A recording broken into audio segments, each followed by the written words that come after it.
Саламатсыздарбы менин замандаштарым, бүгүн сиздер менен ачуу жазайбыз. Ачуу деген эмнеси деп түшүнбөй калдыңыздарбы? Ачуу бул распаковка же болбосо таңгактан чыгаруу.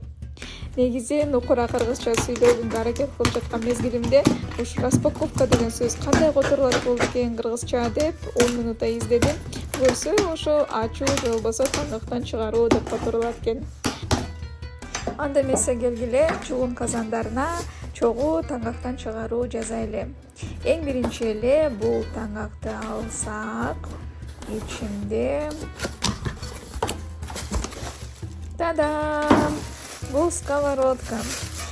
Чынын айтсам, сковородканын кыргызчасы кандай болуп которулат экен эч жерден тапкан жокмун. Ошондуктан кечиресиздер. Эгерде билгендер болсо, комментарийге жаза кетиңиздерчи, суранам. Мага чоң жардам берген болосуздар.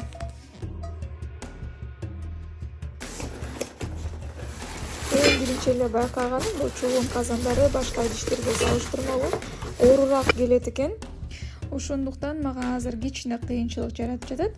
Бирок сапатын айтсак, сапаты өтө мыкты экен.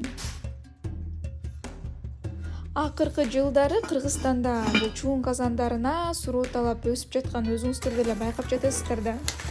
Анткени бул казандар бышык, жылуулукту тең сактаган жөндөмү бар жана ошондой эле тамактарды жасоодо өзгөчө даам берип турган касиетке ээ.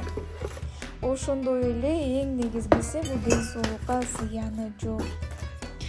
Билесиздерби, эң биринчилерден болуп ошо чугун казандары жөнүндө сурап, ошо чугун казандардын биринчилерден болуп алгандар булар доктурлар. Анткени доктурлар билесиздер, ден соолук жөнүндө бизге караганда көбүрөөк түшүнүгү, көбүрөөк маалыматы бар. Ошондуктан доктурлар чугун казандарын тандашат жана сунушташат. Салмагы оор болгондуктан бул эң акыркысын, эң чоңун алып чыгыш мен үчүн кыйын болду. Ошондуктан азыр бул чоң таңгакты жыгып туруп анан алып чыгайын деп жатам. Бул чугун казандарын узак мөөнөткө колдонууга мүмкүндүк берет. Болгону буларды туура тазалап жана майлап туруу зарыл.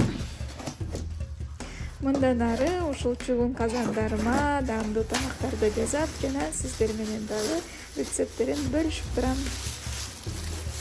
Бул менин кыргыз YouTube каналымдагы биринчи видеом болду.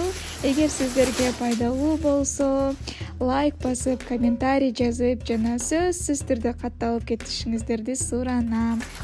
Замандаштарым, аман болуңуздар, бар болуңуздар жана ар бирибиздин жүрөгүбүздө тынчтык, жүзүбүздө жылмаюу болсун.